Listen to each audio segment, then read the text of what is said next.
নমস্কার আমার প্রিয় বন্ধুরা, চলো আজকে তোমাদের সাথে শেয়ার করছি পাবদা মাছের আরও একটা সুন্দর রেসিপি। পাবদা মাছগুলোকে ভালো করে পরিষ্কার করে ধুয়ে নিয়ে লবণ, হলুদ গুঁড়ো আর সর্ষের তেল মাখিয়ে কিছুক্ষণ রেখে দিয়েছিলাম। ততক্ষণ এদিকে একটা মশলা করে নিয়েছি। মশলার মধ্যে দিয়ে নিয়েছি 2 ধরনের সর্ষে, একটু মগজ, কাজু, পোস্ত আর কাঁচা লঙ্কা দিয়ে একটা ভালো করে স্মুথ পেস্ট বানিয়ে নিয়েছি।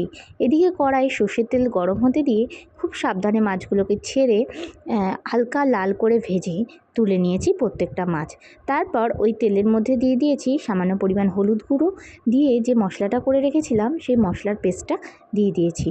মশলার পেস্টটা দিয়ে একটু ফুটে উঠলে ওর মধ্যে দিয়ে দিয়েছি স্বাদ অনুযায়ী লবণ আর সামান্য পরিমাণ চিনি, আর দিয়েছি কাশ্মীরি লঙ্কার গুঁড়ো কালারের জন্য।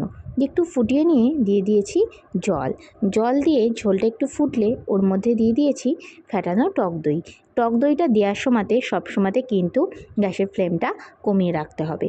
তারপর একটু ফুটিয়ে নিয়ে প্রত্যেকটা পাবদা মাছগুলোকে দিয়ে দিয়েছি, ভেজে রাখা মাছগুলোকে দিয়ে একটু ফুটিয়ে নিয়ে নামানোর আগে ওপর থেকে ছড়িয়ে দিয়েছি সর্ষের তেল। গরম ভাতে এই পাবদা মাছের রেসিপিটা কিন্তু দারুণ লাগে। তাই আর দেরি না করে তোমরাও কিন্তু চটপট বানিয়ে ফেলতে পারো এই রেসিপিটা। আর যদি ভালো লাগে তাহলে একটা লাইক, কমেন্ট, শেয়ার করে দিও।